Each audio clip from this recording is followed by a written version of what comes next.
excited to be here. I kind of want to tell you a little bit more of the, I don't want to say basics, because we don't really know anything about my syndrome. I was born with this very, very rare syndrome that only 2 other people in the world, including myself, that we know of, have. Basically, what this syndrome causes is that I cannot gain weight. Yes, it does sound as good as it is. I could eat absolutely whatever I want, whenever I want, and I won't really gain any weight. I'm going to be 25 in March, and I've never weighed over about 64 pounds my entire life.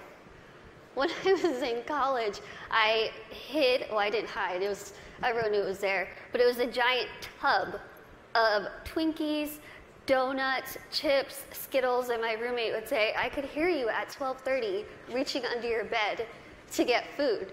But I'm like, you know what? It's all right. I can do these things because there are benefits to this syndrome. There are benefits to not being able to gain weight. There are benefits to being visually impaired. There are benefits to being kind of really small. A lot of people think, Lizzie, how in the world are you saying there's benefits when you can only see out of one eye? Let me tell you what the benefits are, because they're great. I wear contacts. Half off contacts. When I wear my reading glasses, half off prescription. If somebody is annoying me, being rude, stand on my right side. It's like you're not even there.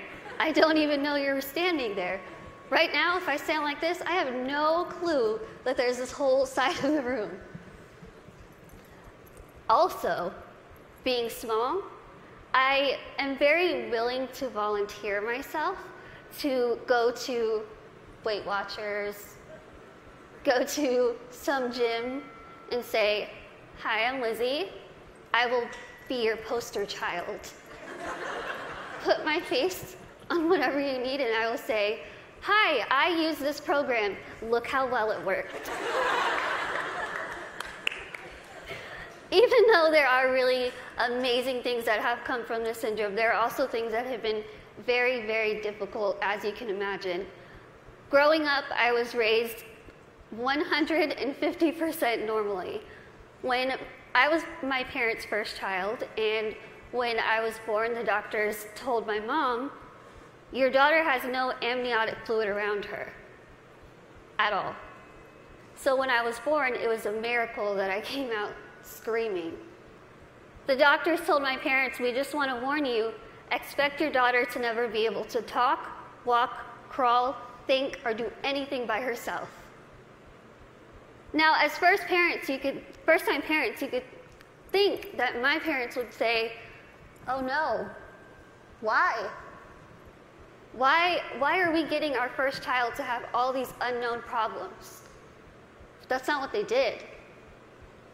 The first thing they told the doctor was, we want to see her, and we are going to take her home and love her and raise her to the best of our abilities. And that's what they did.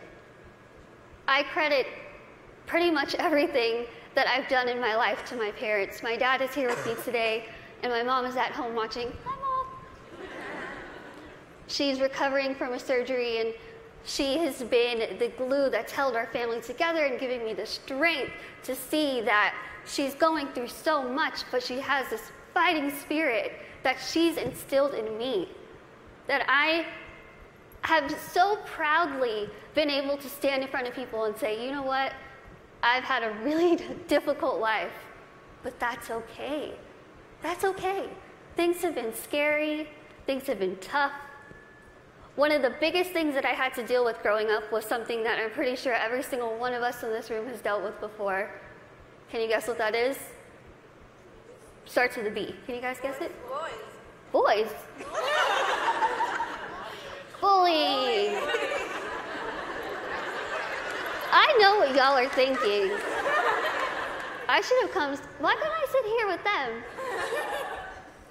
I had to deal with bullying a lot, but as I said, I was raised very normally. So when I started kindergarten, I had absolutely no idea that I looked different. No clue. I couldn't see that I looked different from other kids. I think of it kind of as a big slap of reality for a 5-year-old because I went into school first day decked out in Pocahontas gear. I was ready. I went in with my backpack that looked like a turtle shell because it was bigger than me, and I walked up to a little girl, I smiled at her. She looked up at me like I was a monster, like I was the scariest thing she'd ever seen in her life. My first reaction was, she is really rude. I am a fun kid and she's the one missing out, so I'll just go over here and play with blocks or boys. I thought the day was going to get better, and unfortunately it didn't. The day kind of got worse and worse, and a lot of people just wanted to have absolutely nothing to do with me, and I couldn't understand why. Why? What did I do? I didn't do anything to them. In my mind, I was still a really cool kid. So I had to go home and ask my parents, what's wrong with me? What did I do? Why don't they like me? And they sat me down and they said, Lizzie, the only thing that's different about you is that you're smaller than the other kids. You have this syndrome, but it's not going to define who you are. They said, go to school, pick your head up, smile, continue to be yourself, and people will see that you're just like them. And so that's what I did. I want you to think and ask yourself this in your head right now. What defines you? Who are you? Is it where you come from? Is it your background? Is it your friends? What is it? What defines who you are as a person? It's taken me a very long time to figure out what defines me. For so long, I thought what defined me was my outer appearance. I thought that my little tiny legs and my little arms and my little face was ugly. I thought it was disgusting. I hated when I would wake up in the morning and I was going to middle school and looking in the mirror, getting ready and thinking, can I just scrub this syndrome off?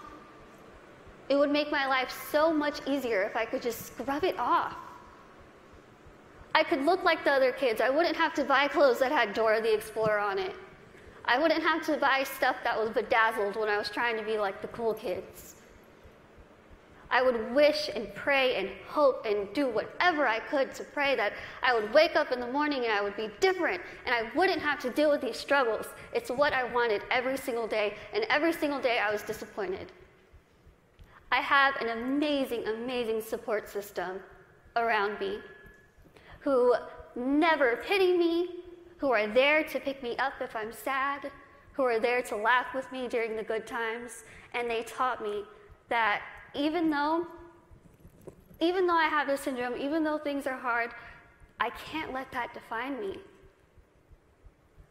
My life was put into my hands, just like your lives are put into yours. You are the person in the front seat of your car. You are the one who decides whether your car goes down a bad path or a good path. You are the one that decides what defines you. Now, let me tell you, it could be really really hard to figure out what defines you. Because there are times where I would just get so annoyed and frustrated, and I don't care what defines me. When I was in high school, I found a video, unfortunately, that somebody posted of me, labeling me the world's ugliest woman. There were over 4 million views to this video, 8 seconds long, no sound, thousands of comments. People saying, Lizzie, please just do the world a favor, put a gun to your head and kill yourself. Think about that. If people told you that, strangers told you this. I cried my eyes out, of course, and I was ready to kind of fight back, and something kind of clicked in my head, and I thought, I'm just going to leave it alone.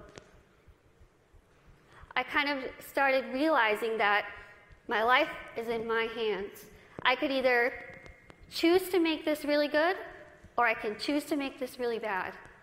I could either be grateful and open my eyes and realize the things that I do have and make those the things that define me.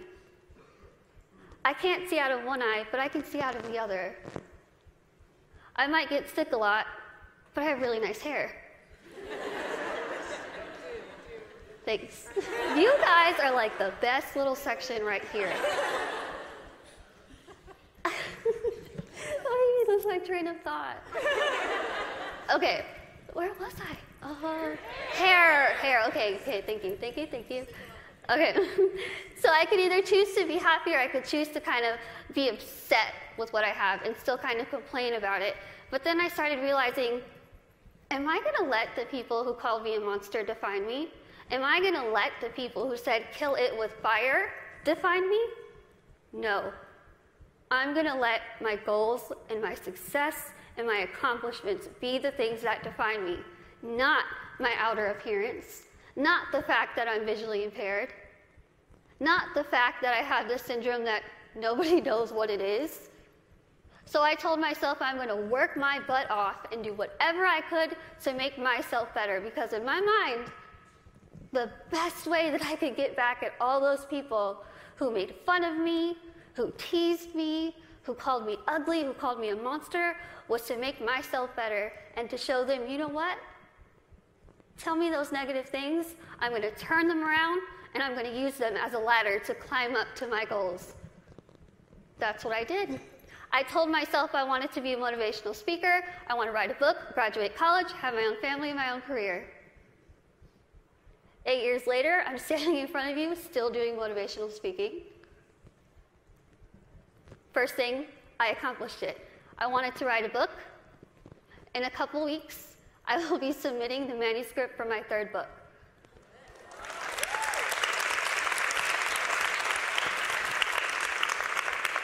I wanted to graduate college, and I just finished college. I'm getting a degree. I'm getting a degree in communication studies from Texas State University in San Marcos, and I have a minor in English. I really tried to use real life experience while I was getting my degree, and my professors were not having it. But I wanted to have, lastly, my own family and my own career, and the family part is kind of down the line.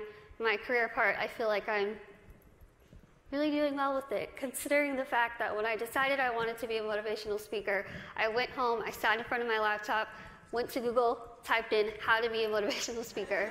I'm not even joking. I worked my butt off. I used the people who were telling me that I couldn't do this to motivate me. I used their negativity to light my fire to keep going.